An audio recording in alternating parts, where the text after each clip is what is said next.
بسم اللہ الرحمن الرحیم نحمدہ ونصلی علی رسولہ الکریم اما بعد۔ محترم ناظرین، اللہ تعالیٰ نے قرآن پاک میں 25 انبیاء کا تذکرہ فرمایا۔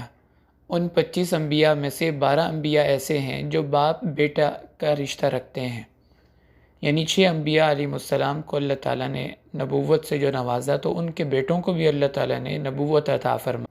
آج ہم اس ویڈیو میں انہی مقدس ہستیوں کا تذکرہ آپ کے سامنے کریں گے۔ اس کی پہلی خوبصورت مثال حضرت آدم علیہ السلام اور آپ کے بیٹے حضرت شیس علیہ السلام، دونوں اللہ تعالیٰ کے نبی تھے۔ اسی طرح حضرت ابراہیم علیہ السلام، جن کو ابو الانبیاء کہا جاتا ہے، ان کے 2 بیٹے حضرت اسماعیل اور اسحاق، ان کو بھی اللہ تعالیٰ نے نبوت سے نوازا۔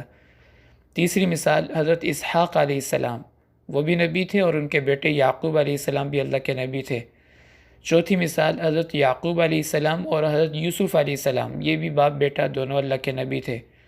پانچویں مثال حضرت زکریا اور ان کے بیٹے حضرت یحییٰ علیہ السلام، دونوں اللہ کے نبی تھے۔ اور چھٹی مثال حضرت داؤد علیہ السلام اور ان کے بیٹے حضرت سلیمان علیہ السلام، یہ بھی دونوں اللہ کے نبی تھے۔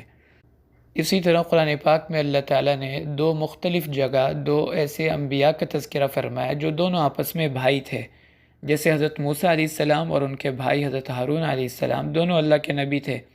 اسی طرح حضرت اسماعیل علیہ السلام اور حضرت اسحاق علیہ السلام، دونوں اللہ کے نبی تھے اور دونوں باپ شریک بھائی تھے۔ اسی ضمن میں یہ بھی عرض کرتا چلوں کہ حضرت لوط علیہ السلام حضرت ابراہیم علیہ السلام کے بھتیجے تھے، اور اسی طرح حضرت زکریا علیہ السلام حضرت عیسیٰ علیہ السلام کے خالو لگتے ہیں رشتے میں۔ تو یہ انبیاء علیہ السلام کا تذکرہ تھا مختصر سا، جو اللہ تعالیٰ نے قرآن پاک میں بیان فرمایا۔ اور قرآن پاک کی ایک آیت ایسی ہے جس کو آیت الانبیاء کہا جاتا ہے، یعنی قرآن پاک میں اللہ تعالیٰ نے 25 انبیاء کا تذکرہ فرمایا تو اس آیت مبارکہ میں 18 انبیاء کا تذکرہ ہے، یعنی سورۃ الانعام کی آیت نمبر 83 سے لے کر 86 تک اگر ہم پڑھیں تو اس میں 18 انبیاء کا اللہ تعالیٰ نے ایک ساتھ تذکرہ فرمایا، اس کو آیت الانبیاء کہا جاتا ہے۔